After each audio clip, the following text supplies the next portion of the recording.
As the year 2026 kicked off with joy and fireworks, a family's world shattered in instant Ikorabasi local government area of Akwa Ibom State, where a 12-year-old Timothy, full of life and laughter, was just running around with other kids during the crossover service, but in a split second, that all ended.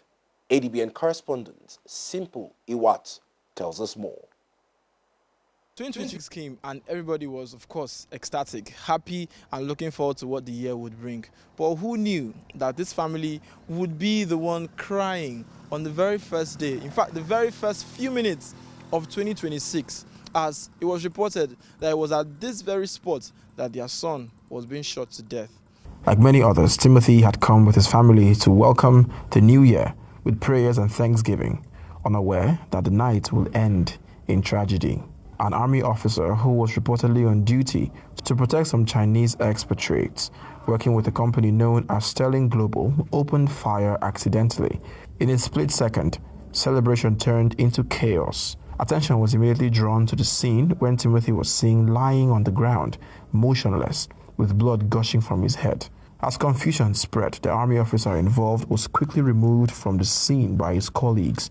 Information reaching ADBN News indicates that he is currently being held in army custody as investigations begin. Community members say this heartbreaking incident has reopened old wounds. According to residents, this is not the first time such a shooting has occurred in the area. See the call just a few minutes past 12 that army have shot another person today. What happened? How? I had to run to the scene. Reaching there, the boy was already on the floor, lifeless. The skull, everything was scattered. What happened? And people around there say that army man in particular is addicted to drugs and he drinks to stupor every time. He's always drunk. Amid rumors circulating that Timothy may have had an altercation with the officer before he was shot, eyewitnesses have strongly dismissed such claims. Several people who were present at the scene insist that the 12-year-old boy had no confrontation with any armed official before the fatal shot was fired. Immediately, sharp 12 o'clock, we have to shout Happy New Year. And some people ran outside. 5 minutes after 12, we had a sound of noise outside there. And I saw some of my members running back to the church to tell me that the army has shot a little boy to death. The boy did not offend the army in any way, but he just shot that young boy to death. So everybody were crying, problem all over.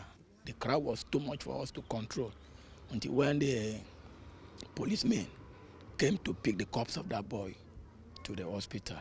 As at the time of filing this report, the body of the late Timothy remains in the custody of army officials. We also gathered that the military authorities have since visited the bereaved family to discuss funeral arrangements and possible compensation. The first meeting was on Sunday at the clan head's house with the army officials. They came, they asked, and my mom said they are going to give employment to our 8 daughters, and then they are going to buy land to bury my brother. And then thirdly, they are going to give 500 million naira. The army people took that into their record and then said they will relate to their employer, which is Sterling Global. In fact, I feel so bad about what happened. Very, very bad. That if not God that consults me, nobody can consult me for what happened. Agreement that we made with them, it was comfortable with me, and then I'm waiting for their feedback. Meanwhile, the company at the center of this security arrangement, Sterling Global, is yet to make a public statement on the incident. Residents say they are eagerly awaiting the company's response in the coming days as questions continue to mount over the conduct of armed personnel stationed within civilian communities. Simple Iwat, ADBN News.